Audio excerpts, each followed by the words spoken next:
हमारी संस्कृति, हमारे संस्कार सदा रहें हमारे साथ। सब्सक्राइब करें भारतीय संस्कृति इंडियन कल्चर चैनल को। नमस्कार दोस्तों, आप सभी का स्वागत है हमारे इस YouTube चैनल पर। दोस्तों, मुझे सिर्फ आज एक कितनी सी बात बताओ, लाइफ में कितना रो लिए ना। कभी सक्सेस नहीं मिली तो रोए, किसी अपने ने दिल दुखाया तब रोए, किसी दोस्त ने कुछ भला बुरा कहा तब रोए। रोने की तो बहुत सारी वजहें मिल गई, क्या कोई हंसाने वाला मिला आज तक? नहीं मिला ना। तो क्या आपको नहीं लगता कि अगर दूसरे सिर्फ रुला रहे हैं तो हंसने की वजह तो देखो भाई ढूंढनी पड़ेगी।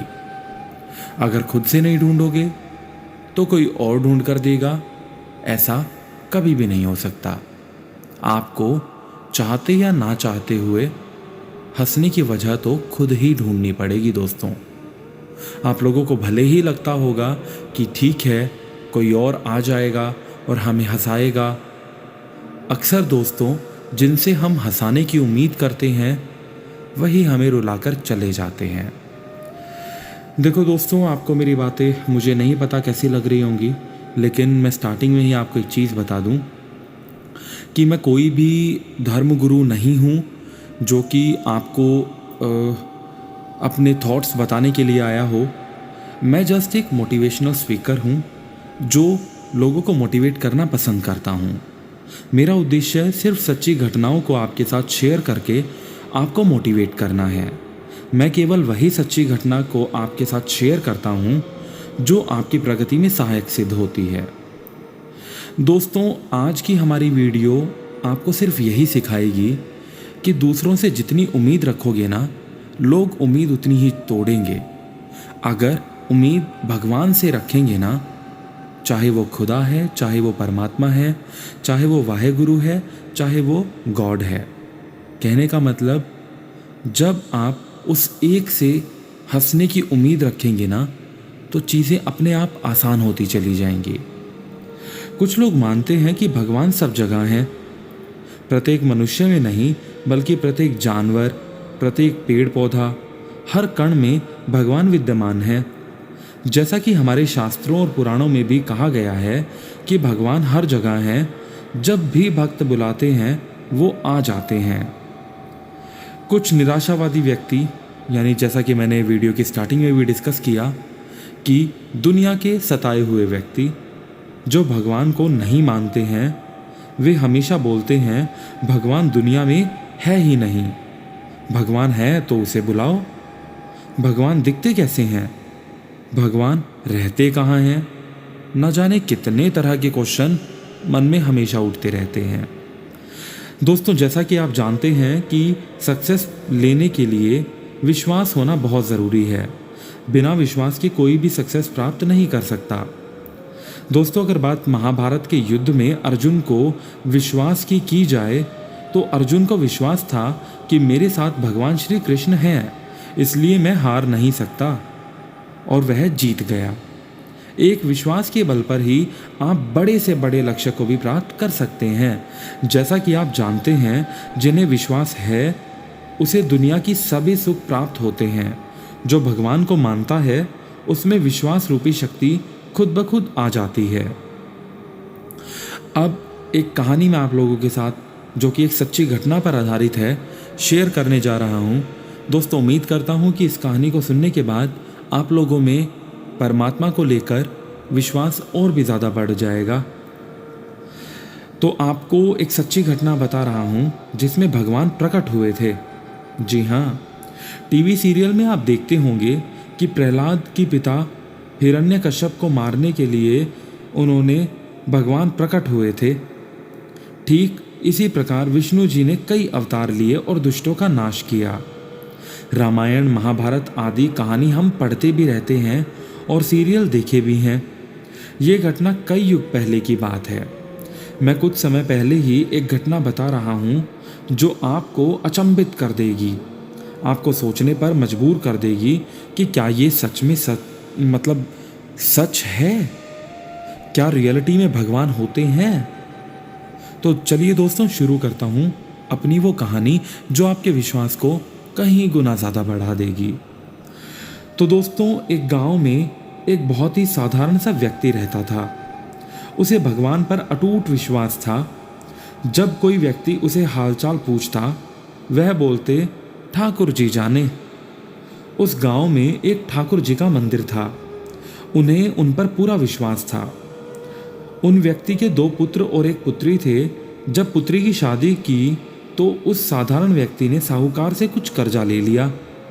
कुछ समय के बाद दोनों पुत्रों ने पिता को बोला, यह लो पैसे और साहूकार को देकर कर्ज से मुक्त हो जाओ पिताजी।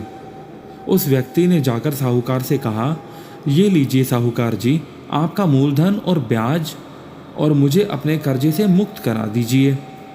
साहूकार ने एक पेज पर लिख दिया कि आपका पूरा कर्जा ब्याज सहित मिल चुका है, आप कर्जे से मुक्त हो चुके हैं। साहूकार ने उस व्यक्ति से पूछा, इस पर क्या लिखा हुआ है? उस व्यक्ति ने कहा, मैं तो अनपढ़ हूँ, जो लिखा है वह ठाकुर जी जाने। साहूकार समझ गया कि व्यक्ति बहुत सीधा है। उनके मन में लोभ आ गया। साहूकार ने उस व्यक्ति को कहा, अंदर जाकर 1 गिलास पानी लेकर आओ। इसी बीच में साहूकार ने उस पर्ची को हटाकर एक पर्ची लिख दी, जो अभी मेरा कर्ज बाकी है। अंदर से व्यक्ति आया और पर्ची लेकर चला गया। कुछ दिन बाद साहूकार पैसे मांगने पहुंच गया। उस व्यक्ति ने कहा कि ये बात गलत है, मैंने आपको पैसा दे दिया। मामला तो कोर्ट तक चला गया। कोर्ट में व्यक्ति को बुलाया गया। व्यक्ति जोर जोर से रोने लगा और बोला कि ठाकुर जी जानते हैं कि मैंने पूरा पैसा वापस दे दिया है।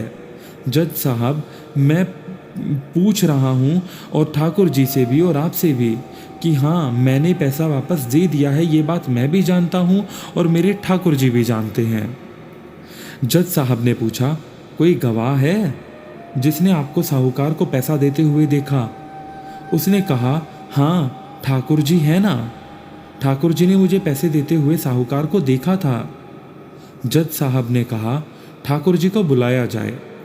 पुलिस वालों ने उस गांव में जाकर लोगों से पूछा, ठाकुर जी नाम का कोई व्यक्ति इस गांव में है? उसे कल कोर्ट में आना पड़ेगा। गांव वालों ने कहा, ठाकुर जी नाम का कोई भी व्यक्ति इस गांव में नहीं है। ठाकुर जी का मंदिर है, अब भगवान कैसे कोर्ट में पेश होंगे? अगले दिन अदालत की कार्यवाही शुरू हुई। जज साहब के बगल में खड़ा भक्ति जोर से बोला, लगा ठाकुर जी हाजिर हो, ठाकुर जी हाजिर हों। उसी वक्त एक बूढ़ा व्यक्ति सिर पर तिलक लगाए, चंदन की माला पहने हुए कोर्ट में आ गया। उस व्यक्ति ने कटघरे में खड़े होकर बोला, सर मैं ठाकुर जी हूँ, बताइए क्या बात है? जज साहब ने ठाकुर जी से पूछा, क्या आप इस व्यक्ति को साहूकार को पैसे देते हुए देखा था?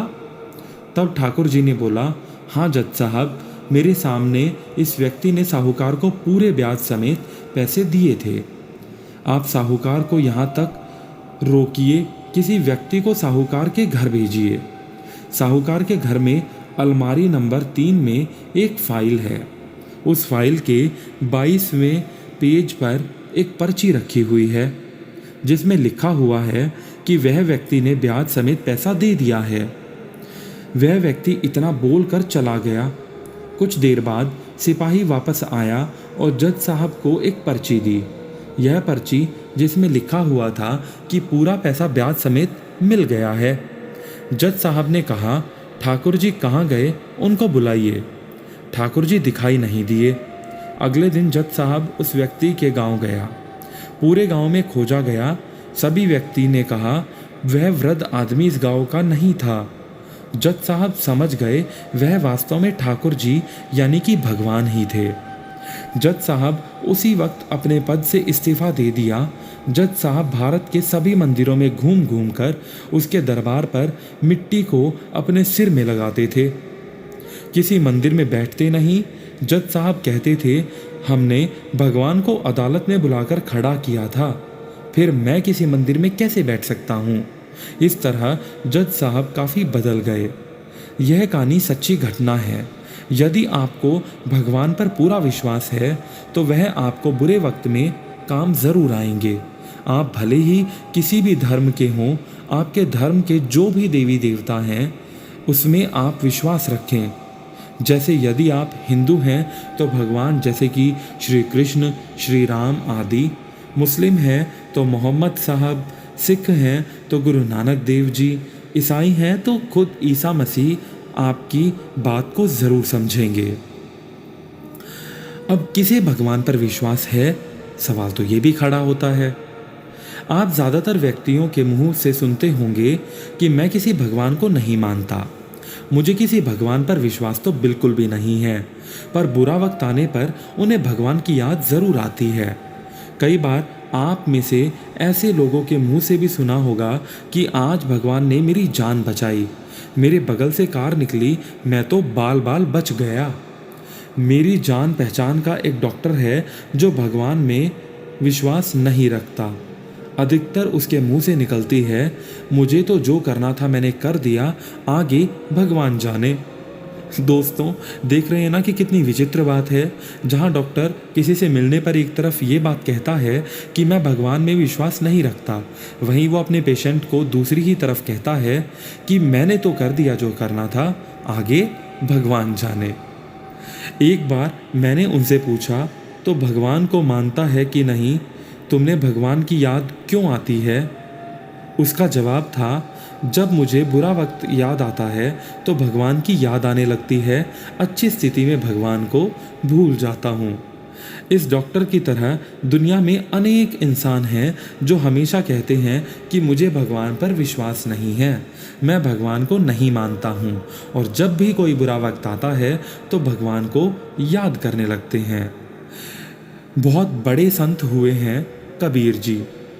उन्होंने अपना एक दोहा भी कहा है और वो कुछ इस प्रकार से है, दुख में सुमिरन सब करें, सुख में करे ना कोई, जो सुख में सुमिरन करे तो दुख काहे को होए। कहने का अर्थ है कि भगवान का दुख में सब याद करते हैं और सुख में कोई भी याद नहीं करता। यदि हम भगवान को सुख में भी याद करें तो दुख कभी आएगा ही नहीं।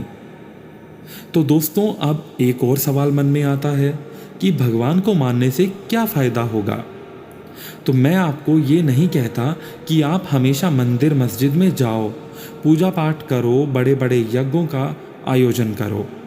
मेरा सिर्फ इतना सा कहना है कि आप जिस भी भगवान को मानते हैं उसे सच्चे दिल से मानो ज़रूर।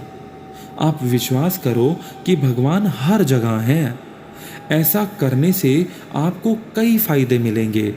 लाभ के बारे में बता रहा हूँ जो कुछ इस प्रकार से है।